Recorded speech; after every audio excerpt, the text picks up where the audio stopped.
A 2-year to yes window where we can streamline the permitting process, figure out the right way to do it, because if we had the private sector building, we would have had Keystone XL, we would have had Energy East, we would have had Northern Gateway, and Alberta would already be well on its way to doubling its production. Those 3 pipelines would have added 2.5 million barrels per day of additional egress, and if you look at today's pricing, that's $55 billion worth of revenue year after year, every year.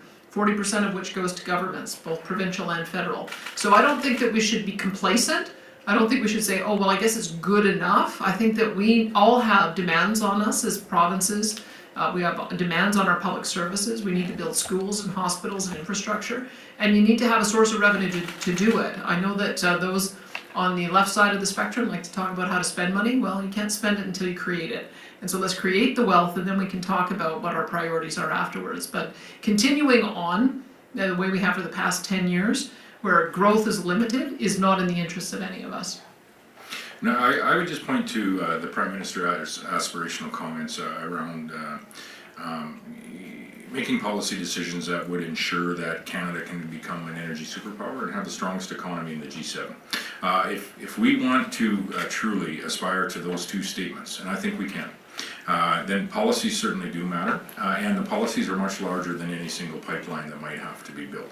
That's why at Western Premiers you saw myself, Premier Smith, Premier Eby, Canoe, as well as the Northern Premiers come forward with a port-to-port corridor concept, which I think is generational in what it can achieve for all Canadians, in particular those in the Western 4 provinces and the Northern Territories.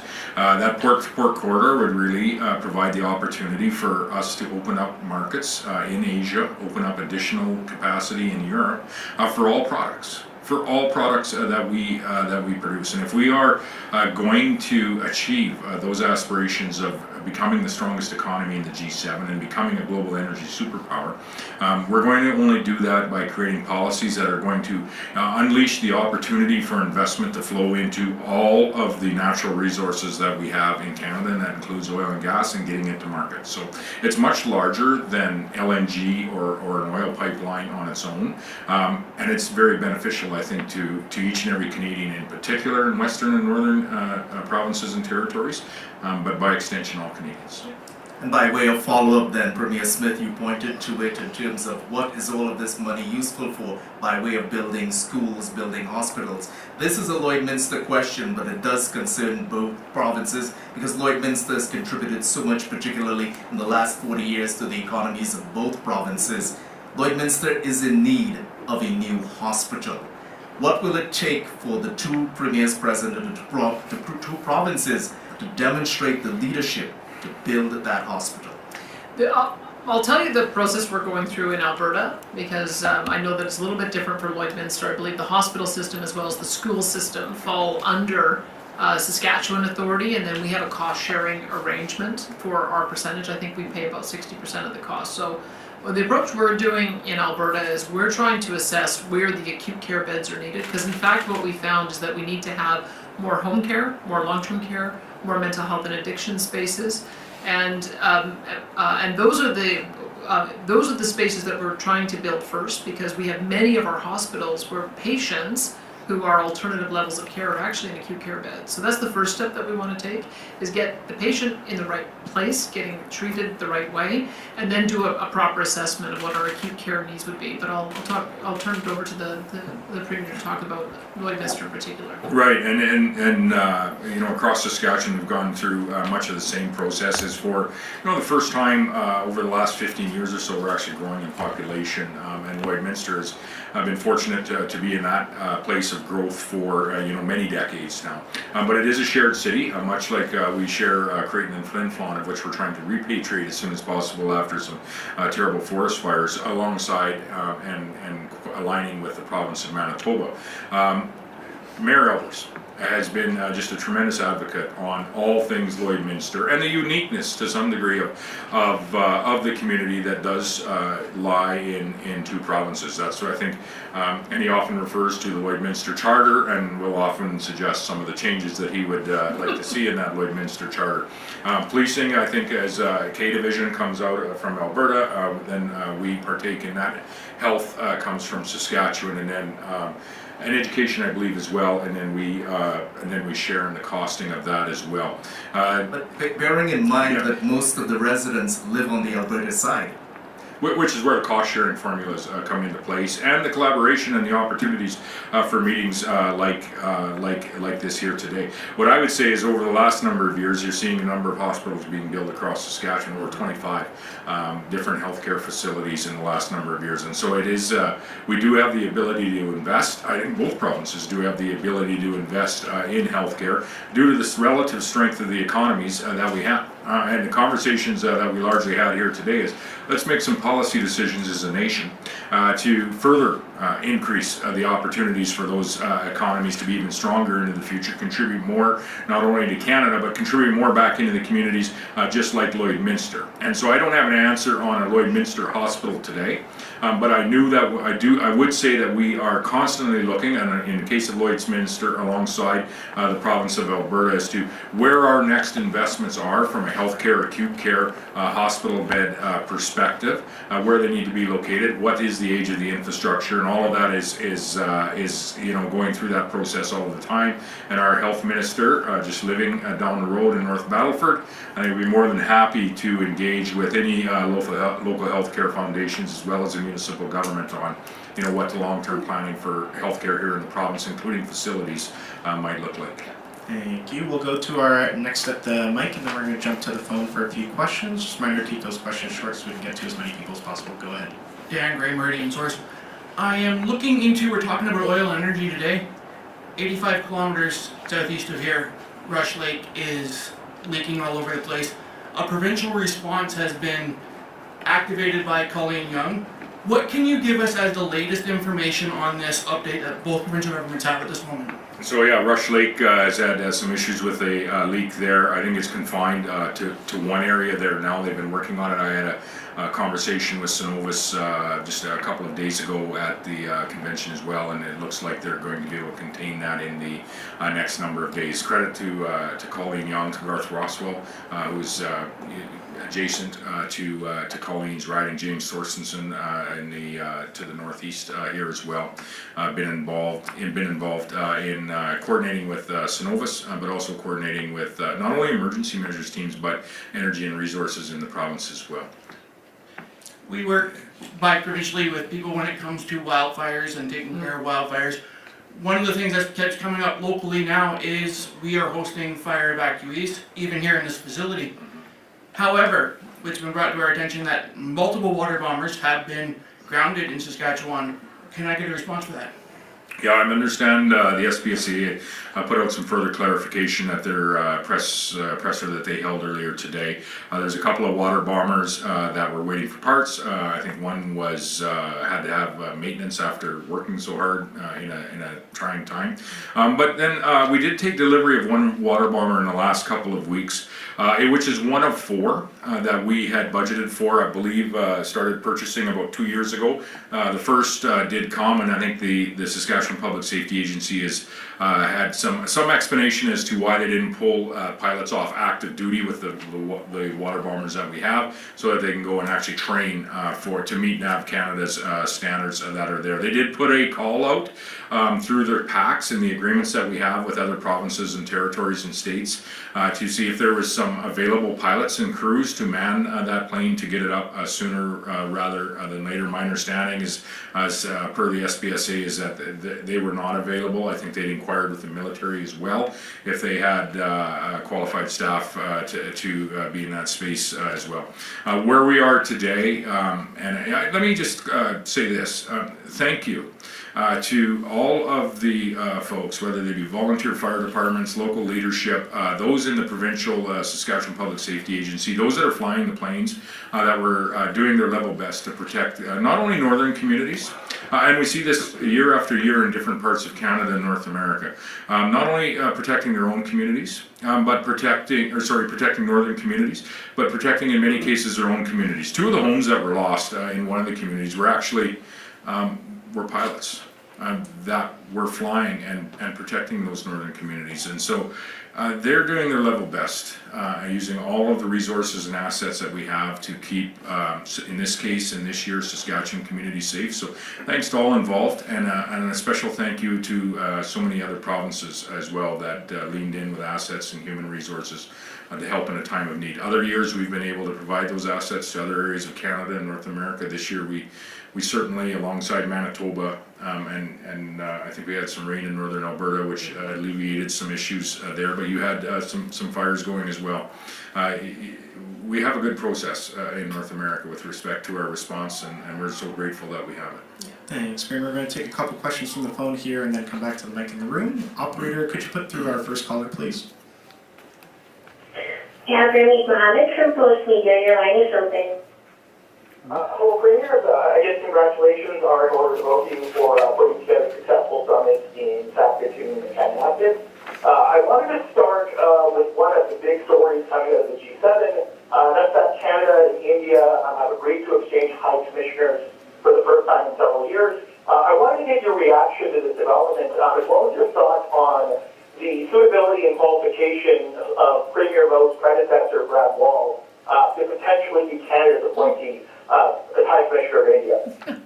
Well, I'd be supportive of that. I think that Saskatchewan has done some incredibly impressive work on expanding its footprint internationally through its trade offices, in particular India, which I know Premier Moe is going to be talking about, to the point where we have a presence in New Delhi. Of course, it's been abridged because of the tension over the last couple of years.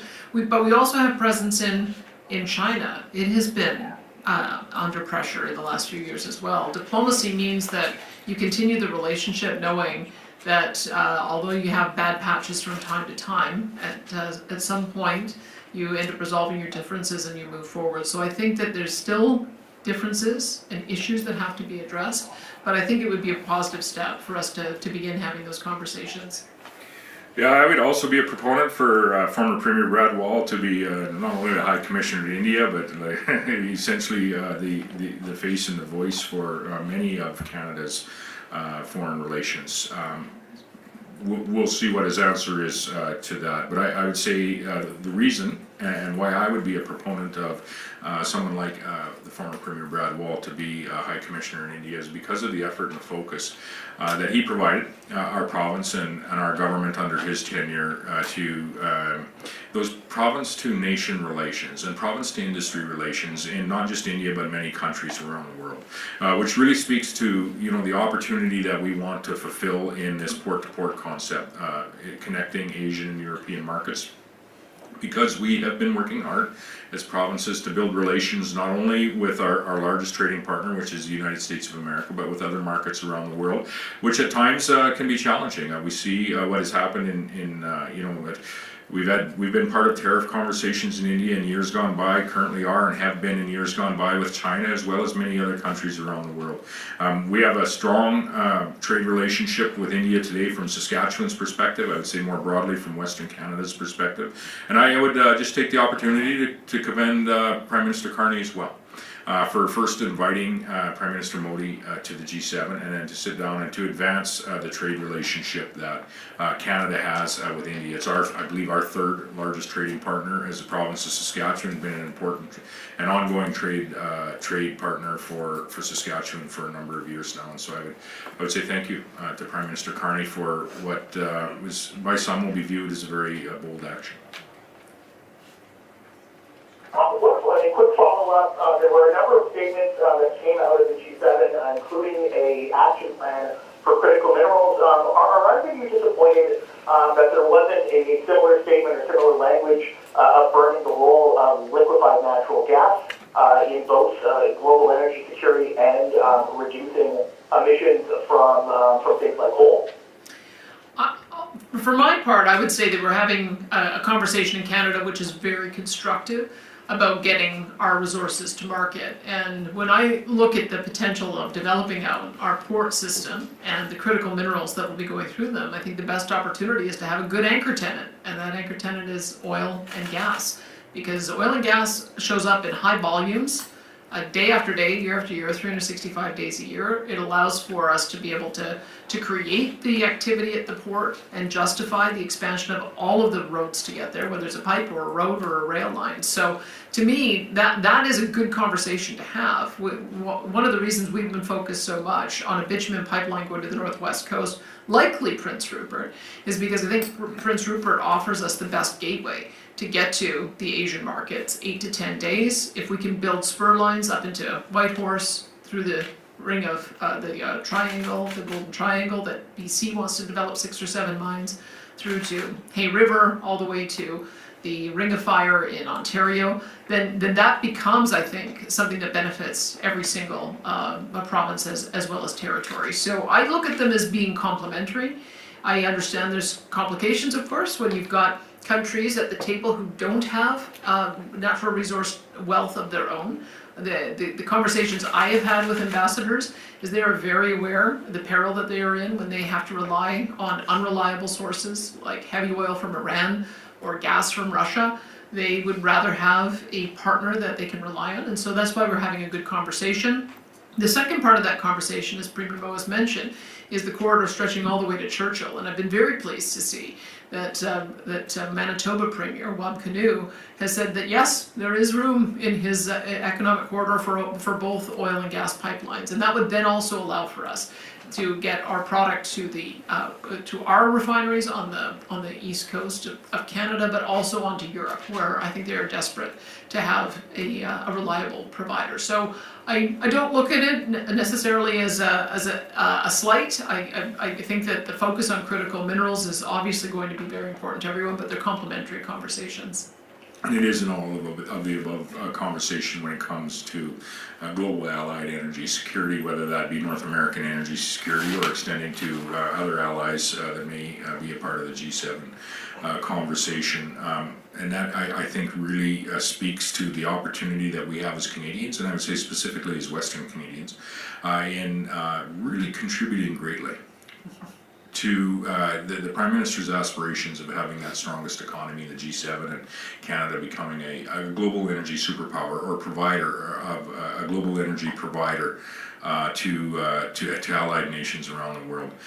What we need for that to happen is a slight alteration as suggested by Premier Smith and myself in the regulatory environment that we have, so that all of those projects can come on regardless of the product that they are producing, and to have the surety of that port-to-port corridor so that those markets can get to Tidewater, a Canadian port, and we are Canadian provinces, and so we do expect that we'll have access to those ports for the products that we are developing in our respective provinces. And so this is an opportunity that I would say is unlike any opportunity that I've seen in my lifetime for each of us as Canadians, and I'm very hopeful and excited on where this conversation will go in the next number of months. Thank you. We'll take one more here from the phones and then come back to the mic in the room. Operator, could you put through our next caller, please? Next is from Rick Bell from Post Media. Your line is open. Good afternoon, Premiers. I'd like to go back, if I could, to the topic du jour and just ask a couple of questions on that. The first one being, I assume you're both supporting, in some way, Bill C-5 that's being put through the House of Commons right now. If you're not, please feel free to correct me in your answer. But a couple of weeks ago, the federal conservative leader was making the point that with these bad laws you're talking about, how do you feel about the fact that somehow some of that wasn't incorporated into the bill? In other words, the bill is working around the bad rules, the bad laws, for certain projects that will be determined, and then they'll be able to get around some of this bad stuff. Why not put some intention of the bad stuff in the bill so that we see that the government of Canada wants to get rid of these things? Or at least, why doesn't Carney give you an indication? Pick up the phone and say, by the way, wait a couple weeks, wait a couple months, I promise you the emissions cap will be gone. you'll get most of what you want.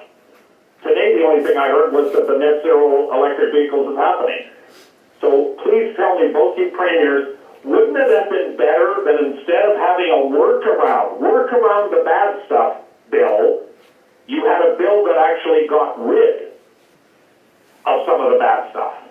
I would say Bill C5 is a necessary condition to jumpstart the investment in our country, but it's not going to be sufficient to change the investment climate overall in the long run.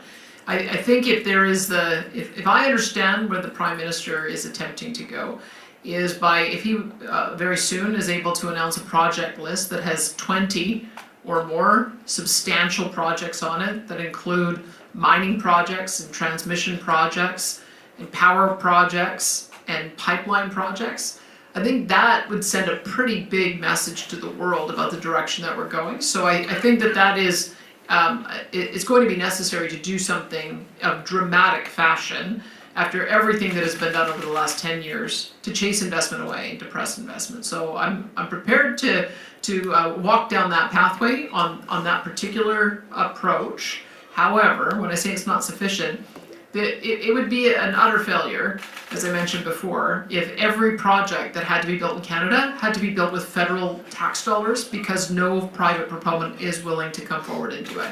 And the situation we find ourselves in today is that the approval processes and the 9 bad laws are also cumbersome, that we are not getting the interest in the private sector without making some substantial revisions or repeal of those laws. So yes, I would have liked to have seen a few. I think a couple of them would have been pretty easy to give a win to in this legislative session. That being said, if the Prime Minister is going down the path that I hope he is, it'll be a parallel process. And we will know in very short order. We will know in the fall session what kind of accommodations are going to be made here, or if any accommodations are going to be made at all, and that's when we'll judge it. But the table that we put together with the Prime Minister, Alberta and Canada, is aiming to go through these one by one, and we'll have more to say in a few months' time after we go through that process. That's right. Now, I would just say, Rick, why much of what we have asked largely to be changed in the regulatory environment is not in that bill is much due to the complexity of the work that needs to happen on many of those fronts. Not all, but many of those fronts. So what Bill C5 is, or the second half of Bill C5, where they ask for the prioritizing of projects, what Bill C5 is doing is essentially legislating through the current regulatory environment that makes it virtually impossible for large-scale nation-building projects to move ahead. And so I think by the very introduction and ultimate passing of Bill C5, there is an admission that the regulatory process has to change. That work has to happen and has to, I think, ultimately show some significant signs in the way of legislation being repealed and introduced in the federal parliament as early as this fall, or as late, I would say, as this fall. So we need to fix the regulatory environment, and the very introduction and passing of Bill C5, I think, is an admission that needs to happen. Some of the bills and pieces of legislation that are in place, like the emissions cap, like the tanker ban, like the gag order on oil industries, speaking about their sustainability situation, and in many cases they're the most sustainable oil producing companies and industries on earth, those can just be pitched overboard and repealed. But when it comes to, and it should be, when it comes to a very complex bill like the Environmental Impact Assessment Act, Bill C-69, there's a lot of work to do in that particular act to make it possible for a project to not require Bill C-5 to circumvent Bill C-69, but for Bill C-69 actually to provide the sustainable investment environment where industries and investments from around the world are looking at Saskatchewan, Alberta, and the rest of Canada for that investment to land, because they have a regulatory environment that will allow for a project to come from exploration through pre-development, development phases, and actually have a chance of getting into production and providing that product through a port-to-port corridor to Asian, European markets, and the rest of the world.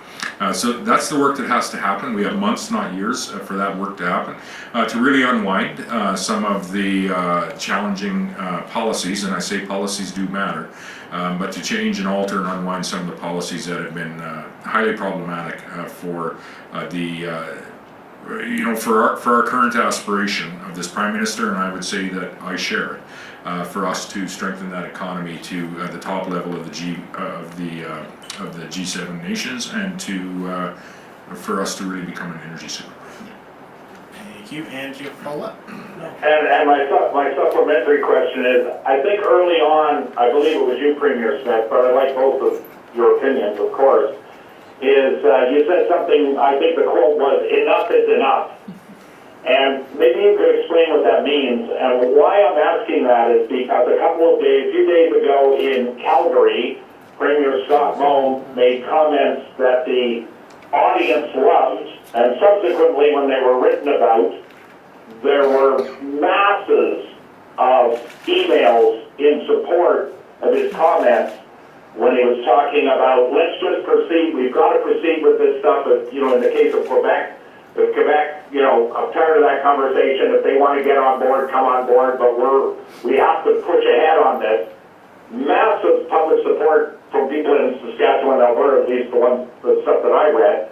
So tie that into this whole idea that enough is enough on this, because there's been a lot of talk about this, and we're getting close to game time. Yeah, well, the national self-sabotage that has happened over the last 10 years has to end. That's what I mean by enough is enough. We cannot keep on fighting against these kinds of nation-building projects, these revenue-generating projects, and then still have aspirations to add more and more social programs at the federal level. It doesn't make sense. If you want to support the expansion of social programs to help your people, you've got to generate wealth to tax in order to be able to do it. And I think that is probably maybe the West has gotten around to understanding that faster than some of our friends in the East, but that's okay. And we can work with a coalition of the willing of the Western provinces and territories, which seems to be solidifying. This is I think the reason why the port-to-port concept has gotten such traction with the territorial and provincial leaders, is that we can all see how we can benefit from it. And we're trying to find ways to have our friends in Eastern Canada benefit too, but maybe they have to develop their own projects and their own ideas. Quebec has substantial natural gas resources, and they should develop their own pipelines for their own interests, to wean themselves off their reliance on gas from the United States. They should use it to develop their own royalty structure, so they can develop their own revenue to pay for their own services for their own people, so that they don't have to rely on transfers that largely come from Western Canada to be able to do it. So that's, I think, an important national conversation for us to have. But I can tell you that I'm far more interested in working with the coalition of the willing, with those who already get it and already see how we can mutually help each other, rather than trying to push water up a hill. Let's just work with the projects that we know can be successful in short order, benefit us all, and then we can expand the conversation to those who are a little more slowly getting the picture. But I think everybody is coming around to understanding that being on Team Canada means these kinds of projects have to go ahead. We can't just keep saying no. I would say it really describes a reaction to the gulf of where we are, as opposed to where the aspiration is for Canadians and us as Canadians to go. Where we are, we hear words being thrown out like Canada has a productivity challenge or a productivity problem. Canada's GDP per capita is growing at the slowest rate of any of the developed nations, essentially, in the world. And now we hear a new Prime Minister in an existing government that is making aspirations about Canada becoming a global energy superpower, and Canada having the top or strongest performing economy in the G7. And so the gulf between where we are and where we need to get to is simply a differential of policies. Policies really matter.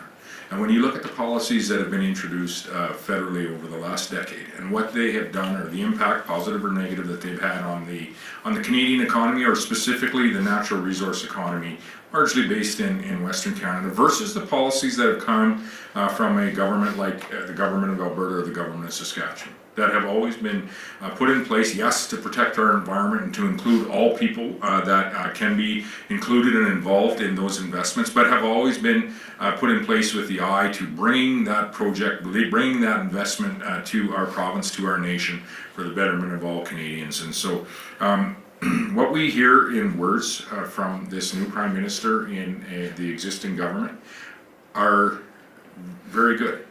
And I would say they're strong statements that are being made. Over the next number of weeks and months, those statements are very quickly going to have to transition into actions. Actions in the way of repealing certain pieces of legislation, changing a number of regulations, and ultimately changing some significant pieces of legislation like the Environmental Impact Assessment Act. Thank you. I know the Primos will be running late for their next engagement. We just have time for a few more questions here, maybe one or two. We'll go to the mic first. Go ahead. I'm Sarah Comadina with Global News. Just looking at this, and Scott Moe, you mentioned that we have the cleanest oil and gas industry in the world. Right down the road here, about half. Yes, but aren't some of these regulations what make it clean? And if cutting all of these out, like how will you ensure that we maintain that status? I mean, it seems like the environment isn't really considered too much in these. Well, I would say, I know you have a really strong story to tell, but I would say that the federal government was late to the party. In Alberta, we identified industrial carbon pricing in 2007, and we've been putting in structures through our tier program where we're able to invest in new technology. If a company is at the level of the average, then they don't pay into the fund. If they're below average, they have to pay into the fund, and then that fund goes to finance carbon capture, utilization, and storage. We've got 2 major projects now, sequestering at scale. 14 megatons have already been captured. We've mapped out all of our pore space, 25 different pore space options. We have other companies that are looking at doing more carbon capture, utilization, and storage. We have got Air Products net zero hydrogen. We have got Dow Chemical net zero petrochemical. Heidelberg is moving towards net zero cement. We have invested in hydrogen projects, I believe over 30. We've got bitumen beyond combustion projects. We have seeded the money for geothermal. Ever has a major at-scale projects for geothermal starting in Germany and also elsewhere. And E3 is going to open up a brand new field of lithium production, which is valued somewhere around $500 billion in our province with brine-hosted minerals. And there's others, vanadium and so on and so forth. So that didn't happen because of the federal government. That happened because of the actions of the provincial government. We made choices that we wanted to be able to diversify our economy. And what we were doing is leveraging the wealth of the traditional industries to be able to pay for those new sources. What the federal government has been trying to do is shut off the taps. If you put in an aggressive emissions cap that allows all of that wealth to be shut in, then you have less money to be able to invest in those new green technologies. And if you have a punitive regulatory approach to natural gas electricity production, you're not going to be able to develop an AI data center space in our province. And in addition to that, you're going to end up impacting emissions to the negative, because if we don't export our clean LNG to displace higher polluting fuels, then that's going to increase emissions as other countries end up opting for coal or wood or dung. So I would say that the paradigm that the federal government has been in has created the exact opposite environment for success, and it was the initiatives of the premiers and the provincial levels of governments in bygone years that have got us to the point that we're on right now. And I would agree with all of that and all of those initiatives, and I would just take this opportunity to invite each of the news outlets back to the Lloydminster Oil and Gas Show, or any oil and gas show for that matter, and go around and speak to some of the displays and the owners of some companies that are servicing the oil and gas industry.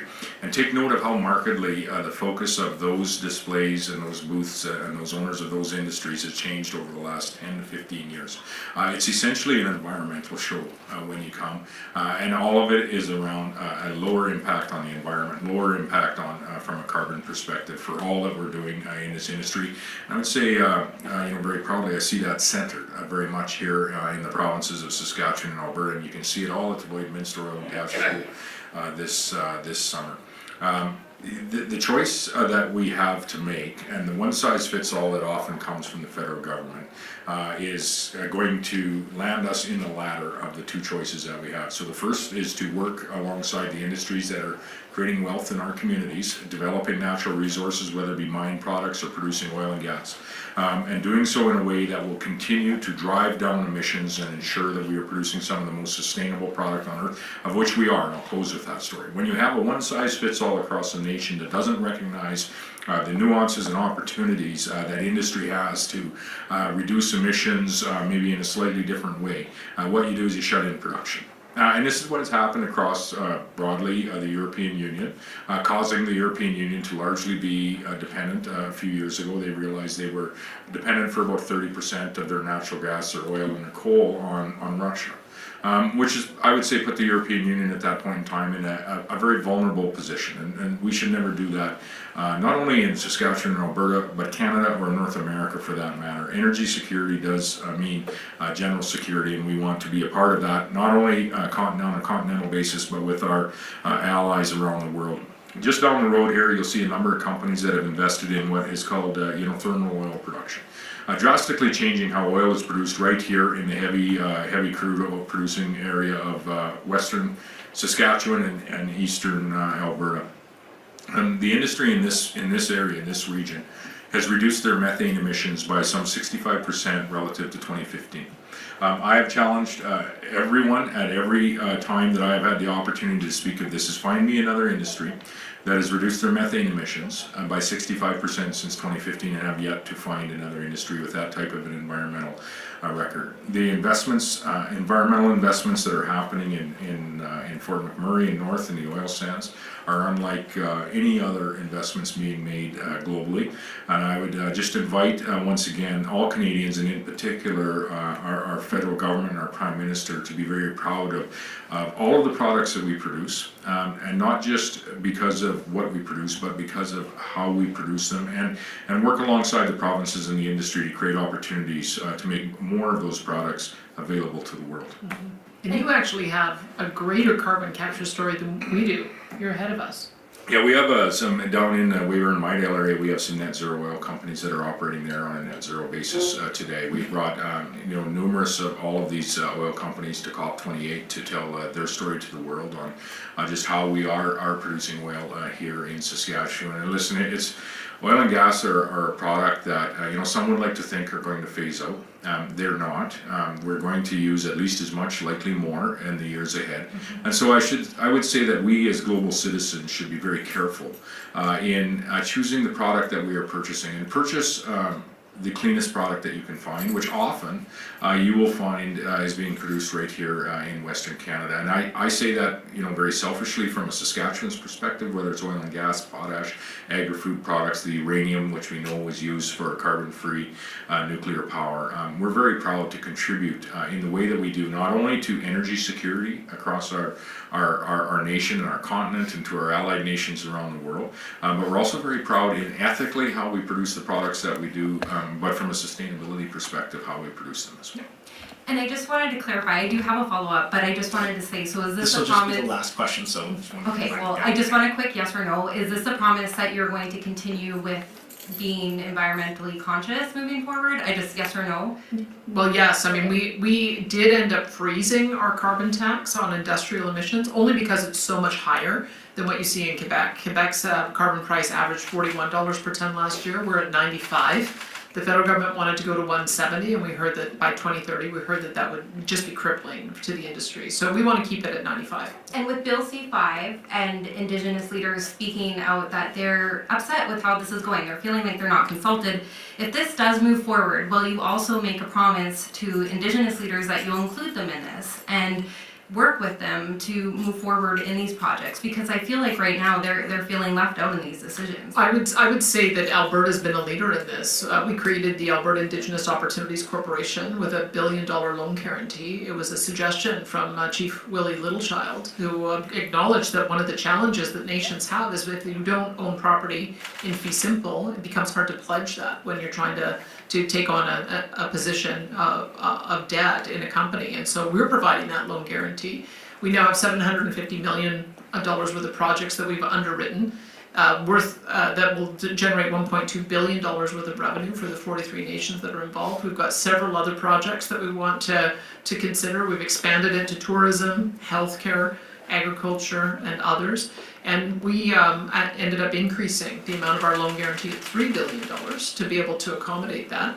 We were pleased to see that the federal government followed suit in their most recent budget. They've increased it now, I believe, to $10 billion of a loan guarantee. But we always knew, especially for linear projects, that go across multiple territories and impact territorial rights and treaty rights for many nations. The only way we're going to get those built in the future, whether it's a transmission line or whether it's a pipeline, is to have an Indigenous ownership stake. And so we're prepared to underwrite that and make it happen, and I've seen that the federal government is too.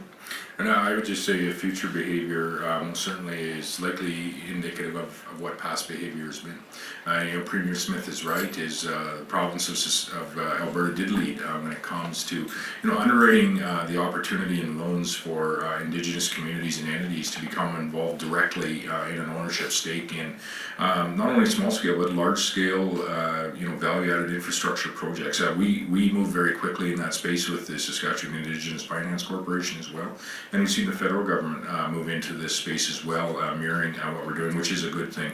And when it comes to the sustainability of how we're producing our products, I shared some statistics on the oil being produced right here in this area of Canada, in and around the Lloydminster area. And I would just close with saying, if you're wondering what future behavior will look like, I think you can look to past behavior of these two provinces when it comes to sustainable production of the resources that we are producing and providing to the rest of the world, and also how we're doing so in an ethical way by including everyone in the success of those investments can bring. Thank you. And that's going to be all the time we have for questions today. Thank you everyone for joining us. Premier Moe, can I just get a quick comment on the decision to extend the life of coal-fired plants? That's a good decision. I would just